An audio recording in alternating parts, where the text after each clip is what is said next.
सूरतुल बकरा कुरान मजीद की सबसे तवील सूरत एक बहुत ही ताकतवर ऐलान के साथ शुरू होती है। इसकी इब्तदाई आयात महज अल्फाज का मजमुआ नहीं है, बल्कि ये पूरी इंसानियत के लिए एक अब्दी मंशूर की हैसियत रखती हैं। ये हमें दावत देती हैं कि हम हिदायत, कुफ्र और मुनाफिकत के रास्तों को समझें। आइए उन गहरे पैगामात को मिलकर समझने की कोशिश करते हैं। हमारा ये सफ़र उन इब्तदाई आयात के ज़रिए हमें दिखाएगा कि अल्लाह के पैगाम के जवाब में इंसानियत बुनियादी तौर पर 3 ग्रोहों में कैसे तकसीम हो जाती है। हम ये समझेंगे कि हिदायत पाने वालों की खुसूसियात क्या हैं, इनकार करने वालों की हकीकत क्या है और मुनाफिकत की पेचीदगियाँ कैसी होती हैं। और आखिर में हम देखेंगे कि कुरान किस तरह तमाम इंसानों को एक मुश्तरका दावत की तरफ बुलाता है। तो चलिए शुरू करते हैं कुरान के अपने ऐलान से। पहली 2 आयतें ही एक ऐसी बुनियाद रख देती हैं जो इसे दुनिया की किसी भी दूसरी किताब से बिल्कुल अलग कर देती हैं, और वो बुनियाद ये है कि ये एक ऐसी किताब है जिसमें शक की कोई गुंजाइश ही नहीं। अलिफ, अलिफ, लाम, मीम, इन्हें कहते हैं हुरूफ़े मुक़त्तात, यानी अलग अलग पढ़े जाने वाले हुरूफ। इनका असल मतलब क्या है ये सिर्फ़ और सिर्फ अल्लाह ही जानता है। और यहीं से बिल्कुल शुरू से ही ये बात वाज़ेह हो जाती है कि ये कलाम इल्हामी है, बेमिसाल है और इंसानी समझ से बहुत ऊंचा है। ये आयत एक बहुत बड़ा, एक गैर मामूली दावा है। देखिए, मौलाना मौदूदी इस नुक्ते को बहुत खूबसूरती से समझाते हैं। वो कहते हैं कि आप दुनिया की कोई भी फ़लसफ़े या मज़हब की किताब उठा लें, वो हमेशा शायद, मुमकिन है, यानी शक और अंदाजे से शुरू होती है। लेकिन ये किताब कहती है ला रैब, कोई शक नहीं। सवाल यह है कि क्यों? जवाब सादा है, क्योंकि इसे नाजिल करने वाली ज़ात वो है जिसे हर हकीकत का बराह रास्त इल्म है, और यही वो चीज़ है जो इसे इंसान की लिखी हुई हर किताब से मुमताज़ करती है। अच्छा, तो ये बात तो तय हो गई कि किताब शक से पाक है, लेकिन सवाल ये पैदा होता है कि फिर इससे हिदायत किसे मिलती है? कुरान खुद इसका जवाब देता है। कहता है कि देखो, ये किताब है तो सारी इंसानियत के लिए, लेकिन इससे असल फ़ायदा, हकीकी रहनुमाई सिर्फ उन लोगों को मिलेगी जिनके अंदर कुछ ख़ास खूबियाँ पहले से मौजूद हों। और वो लोग कौन हैं? कुरान उन्हें अल-मुत्तकीन कहता है, यानी परहेजगार लोग। लेकिन ये सिर्फ एक लफ्ज़ या टाइटल नहीं है, ये एक कैफियत का नाम है। ये उन लोगों की बात हो रही है जिनके दिल में अच्छाई और बुराई की तमीज़ करने की ख्वाहिश होती है, जो बुराई से बचना चाहते हैं और अच्छाई को ढूंढते हैं।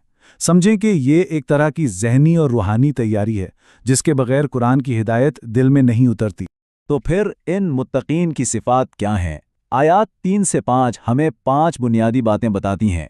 पहली बात, युमिनून बिल गैब, वो गैब पर ईमान लाते हैं, यानी उन चीज़ों पर जिन्हें हम अपनी आँखों से देख या छू नहीं सकते। दूसरा, व युकीमून अस्सलात, वो नमाज कायम करते हैं जो उनके अमल का सबूत है। तीसरा, व मिम्मा रज़क़नाहुम युनफ़िक़ून, जो कुछ अल्लाह ने दिया है उसमें से खर्च करते हैं, ये मानते हुए कि ये सब अल्लाह का ही है।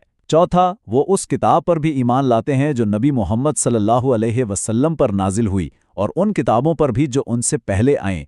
और 5वीं सिफत, व बिल आखिरति हुम यूक़िनून, आखिरत पर उन्हें पक्का कामिल यकीन होता है। और फिर कुरान फैसला सुनाता है कि यही वो लोग हैं जो अपने रब की तरफ से सीधे रास्ते पर हैं, और यही हैं जो कामयाब होने वाले हैं। अच्छा, ये तो बात हुई उन लोगों की जो हिदायत कबूल करते हैं। लेकिन अब कुरान एक दूसरे ग्रोह का जिक्र करता है, वो लोग जो बिल्कुल उल्टा रास्ता चुनते हैं। ये वो लोग हैं जो जानते बूझते पूरी हट धर्मी के साथ इस पैगाम को रद्द कर देते हैं। आयत 6 मोमिनों और काफिरों का फ़र्क बिल्कुल वाज़ेह कर देती है। काफिरों के लिए बात बिल्कुल साफ है, उन्हें डराया जाए या ना डराया जाए कोई फ़र्क नहीं पड़ता। क्यों? क्योंकि वो फैसला कर चुके हैं, वो ईमान नहीं लाएंगे। ख़तमल्लाहु अला क़ुलूबिहिम, अल्लाह ने उनके दिलों पर मोहर लगा दी है। लेकिन ये मोहर है क्या? क्या ये ज़बरदस्ती लगाई गई है? मौलाना मौदूदी इसको अल्लाह के एक कानून से तागीर करते हैं। वो कहते हैं कि ये कोई जबरी फैसला नहीं है, बल्कि ये एक फितरी नतीजा है। जब कोई इंसान बार बार जानबूझकर सच्चाई से मुंह मोड़ता है तो कुदरत का कानून हरकत में आता है। उसके दिल और कान हक को समझने और सुनने की सलाहियत ही खो देते हैं। तो ये दरअसल उनके अपने ही इंतखाब का नतीजा है, जिसकी वजह से वो हिदायत से महरूम हो गए।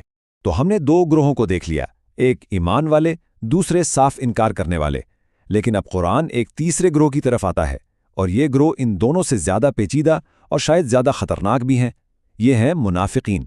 कुरान उनकी हालत को एक बीमारी कहता है, एक ऐसी बीमारी जो उनके दिलों में है। इन मुनाफिकीन को पहचानना कैसे है?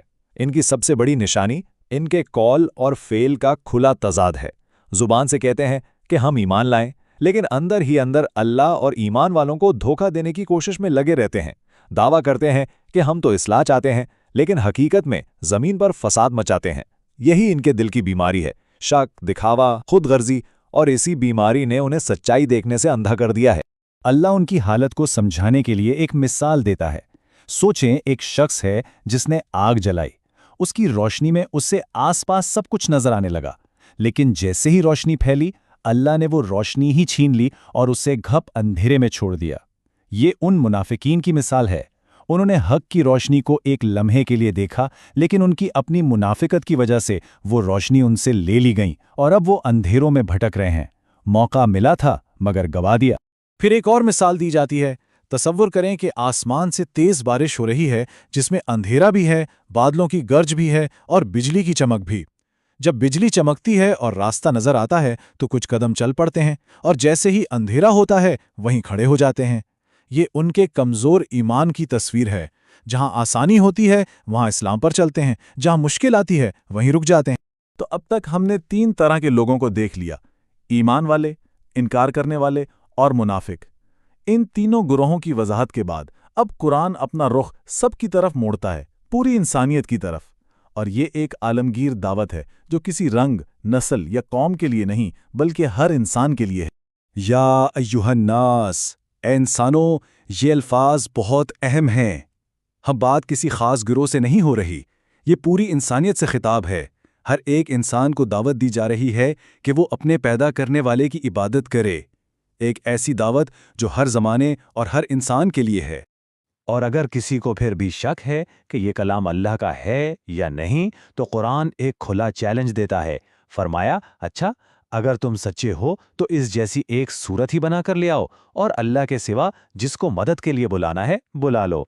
ये सिर्फ अल्फाज या शायरी का चैलेंज नहीं, ये इसकी हिकमत, इसके कानून और इसकी रहनुमाई का चैलेंज है। एक ऐसा चैलेंज जिसका जवाब 1400 साल गुजरने के बाद भी कोई नहीं दे सका। इस चैलेंज के फौरन बाद 2 रास्ते बिल्कुल साफ साफ सामने रख दिए जाते हैं। एक तरफ आयत 24 में उन लोगों के लिए सख्त सजा की वार्निंग है जो इनकार करते हैं, और दूसरी तरफ ईमान लाने वालों के लिए एक बेहतरीन इनाम का वादा है। यानी इंतखाब भी वाज़ेह है और उसका अंजाम भी। तो फिर इनाम क्या है उन लोगों के लिए जो इस दावत को मान लेते हैं और अच्छे काम करते हैं? खुशखबरी है। कैसी खुशखबरी? ऐसे बागात की जिनके नीचे नहरें बह रही होंगी। ये सिर्फ एक मंजर नहीं, ये अमन का, सुकून का और हमेशा की खुशी का वादा है। ये अल्लाह की रहमत का सबसे बड़ा इनाम है। तो इन इब्तदाई आयात में पूरा पैगाम पहुंचा दिया गया है। हिदायत का रास्ता भी दिखा दिया गया, इनकार का अंजाम भी बता दिया गया और मुनाफिकत का धोखा भी खोल कर रख दिया गया। अब सवाल सिर्फ एक ही रह जाता है, इंसानियत इनमें से कौन सा रास्ता चुनेगी? और ये सवाल सिर्फ तारीख का नहीं, ये सवाल हर दौर में हर इंसान से पूछा जा रहा है।